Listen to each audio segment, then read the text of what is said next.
If there's any organ in our body with the best defensive system of its own, then that organ is our brain. It has a thick skull, a protective fluid called cerebrospinal fluid, and a protective membrane called meninges. All these components protect it from any physical damage that can be caused by an impact. But this is not where it ends. Our brain also has another component that protects it from any chemical attack caused by any toxic compounds entering into our bloodstream. And this protective element is our blood-brain barrier. As the name implies, this is a barrier between the brain's blood vessels and the brain.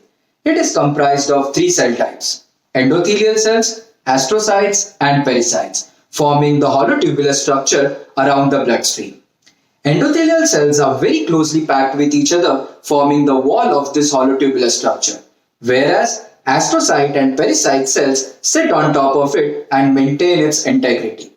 Now that our blood-brain barrier protects our brain from any toxic compounds, this quality could also pose a huge impediment in treating neurological disorders such as Alzheimer's or Parkinson's disease, because some of the drugs that are believed to cure these diseases will be blocked by the blood-brain barrier from reaching the brain.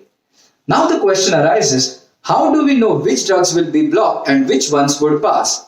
The answer is simple. We either test these drugs on animals or directly on humans.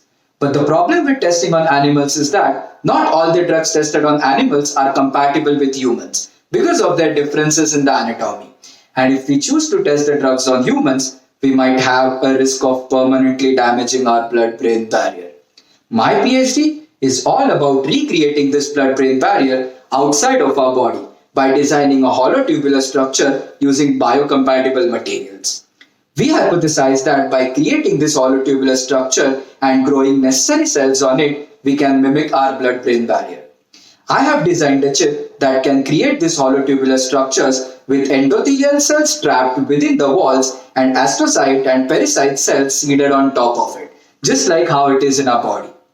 This blood-brain barrier on a chip can be used to test a number of different drugs all at once without having to worry about any negative consequences. Because even if we damage the chip, we can make another one because we have billions and trillions of these cells in our body.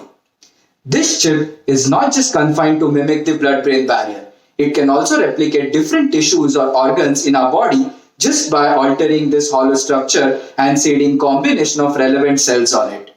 This way, we can have drugs specifically tested for a particular individual using their own cells instead of generalizing it for everyone.